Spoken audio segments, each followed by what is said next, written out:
Binabatikos ngayon ang It's Showtime host na si Vong Navarro. Ito'y matapos tila magkaroon ng parinig sa nasabi nga pong pagsasalita nito sa It's Showtime. Doon kasi sa sinabi ni Vong ay narito ang mensahe. What's up, madlang people? Parang may iba sa ngiti nyo ngayon na. Parang ngiting may inspirasyon. Yung ngiting may dahilan ka para bumangon, ganyan nga. Ganyan nga, sa kabila ng gulo at ingay, sana mahanap ninyo ang inyong dahilan ng paghinga at ang inyong paghinga ay say deserve. Sa nasabi nga pong mensahe na yun ni Vong Navarro ay naging iba ang interpretasyon dito, especially ang mga supporters ni former President Duterte. Ipinaliwanag ni Vong na ang nasabi nga pong mensahe ay hindi nagmula sa kanya kundi ay ito ay script para ito ang kanilang sasabihin. Aniya, ako po ay nagtatrabaho lang at binasa ko lang ang spells ko. Wala po akong masamang intensyon, love and peace.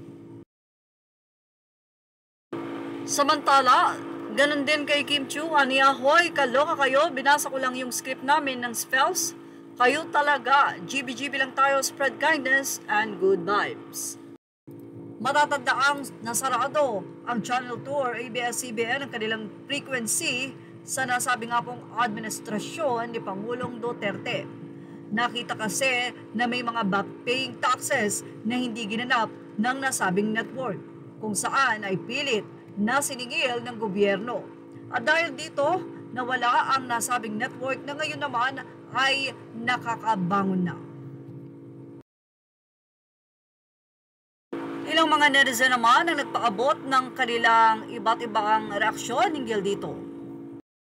Say ng isang netizen, seryoso ba kayo sa pambabas nyo? Baka hindi nyo po alam na may script din silang binabasa nasa screen. Mga judgmental din naman pala kayo Mga user naman din kayo para lang magka-content at magka-trend.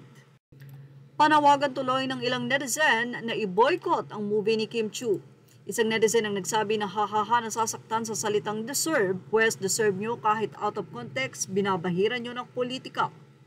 Say pa ng ilang netizen sa lahat ng DDS, wag na kayong manood ng movie ni Kim. Kim Chiu deserve mag-flop ang movie mo, nako madadamay pa si Paulo.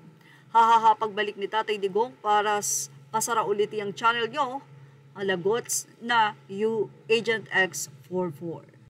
Well, halata namang binabasa lang talaga nila ang nasabi nga pong mensahe, pero nakakalungkot lang na dahil sila ang naka-appear sa screen, sila talaga ang nadamay sa salitang deserve na ito. Sana nga daw ay hindi na nagsalita ng ganito at hindi hinahaluan ng anumang politika. Yan ang ating Showbiz Snap Update. Thank you for watching. Please like, share, and subscribe.